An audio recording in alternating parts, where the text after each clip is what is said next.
Hi there, Kath Gammack, Rig Market Analyst with Westwood Global Energy.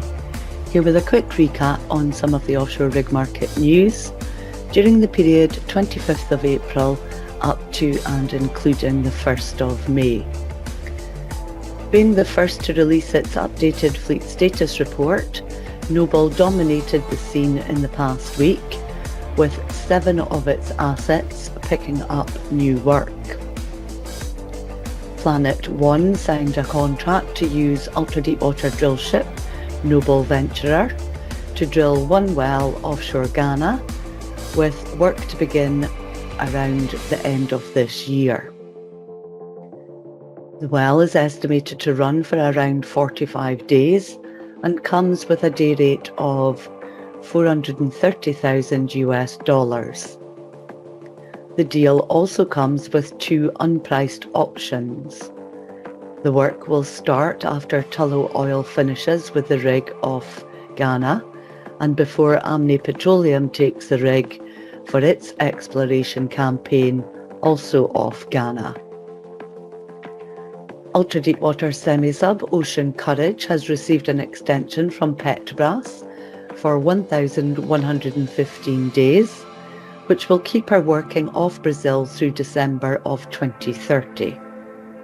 As part of the blend and extend arrangement, the day rate on the current charter will be reduced from $290,000 to $280,000 from April this year through December of 2027, while the day rate for the 1,115-day extension will be $309,500 per day.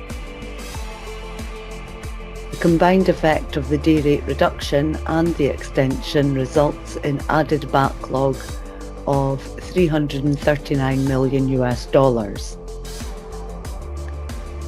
Ultra-deepwater semi-sub Noble Great White has landed a contract for 3 wells in the west of Shetland area of the UK North Sea. That is estimated to start in the second quarter of 2027. Market sources have indicated that the rig is to be renamed Noble Klaus Bachmann. The rig is currently at the Semco Maritime Shipyard in Hantangen, preparing for her 3-year contract with Aker BP that will now kick off in the 3rd quarter of 2027.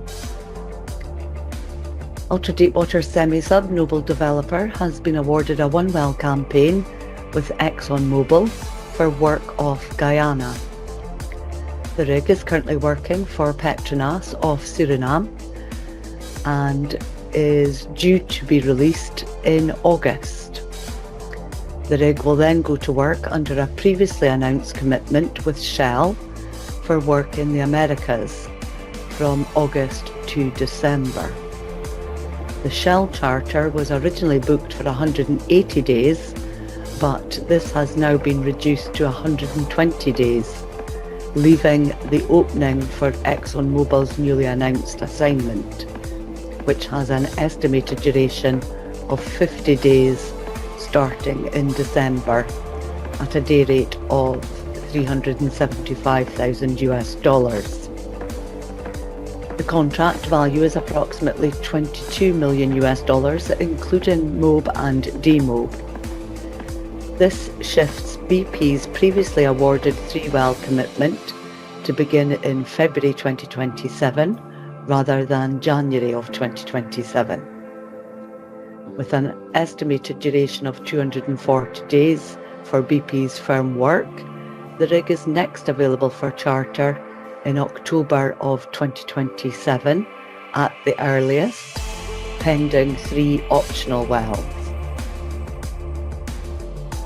Noble announced a 5-well contract award for ultra-deepwater semi-sub Noble Deliverer from Woodside Energy, with operations expected to commence between the 2nd and 3rd quarters of 2027. The agreement includes options for up to 2 additional wells. The work scope to be executed off the northwest shelf of Australia is valued at $121 million, excluding additional services and potential upgrades.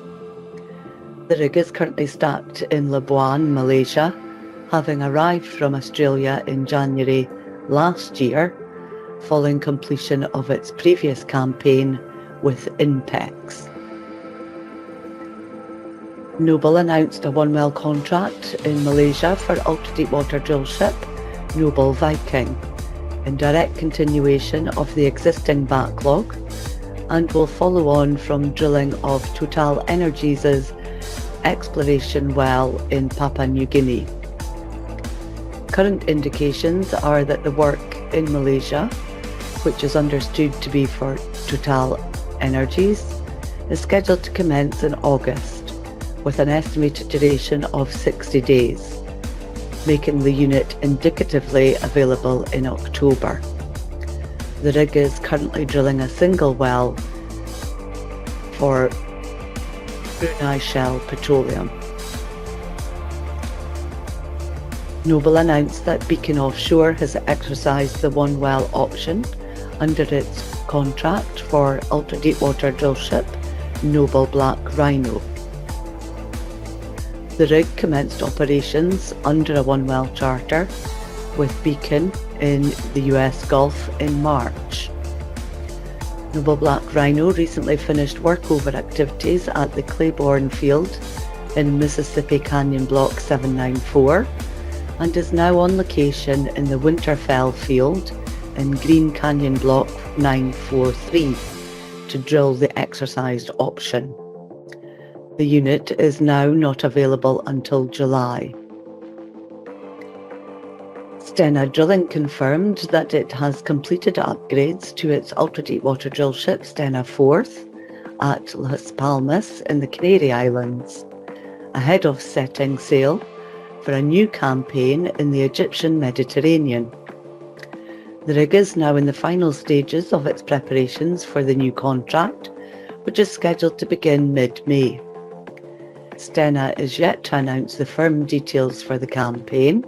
However, it is understood that upon completion of the short stint off Egypt, that she will then transit to West Africa for further work with the same operator under a multi-year deal.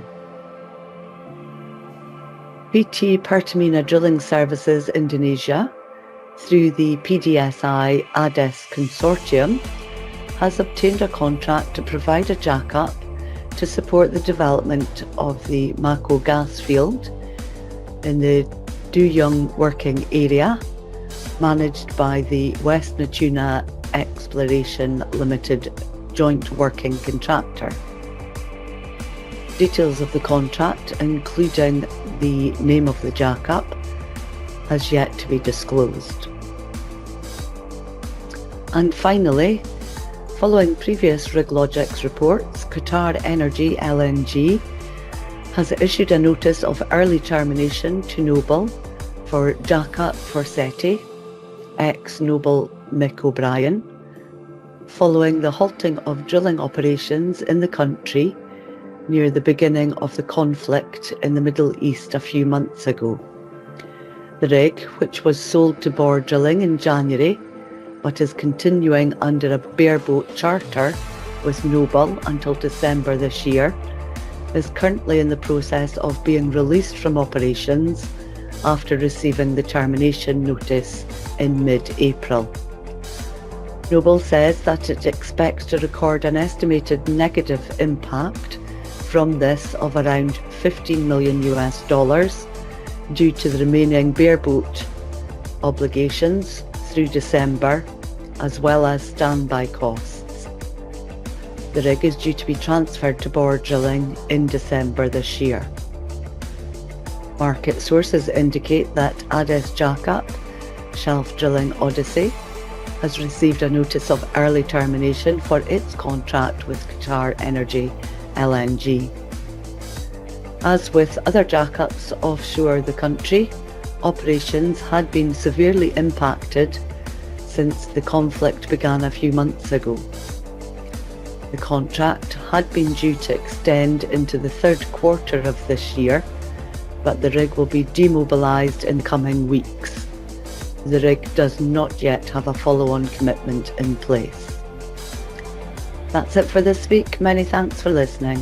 Hope you find this of interest. If you'd like more information on RigLogix, please visit our website www.westwoodenergy.com.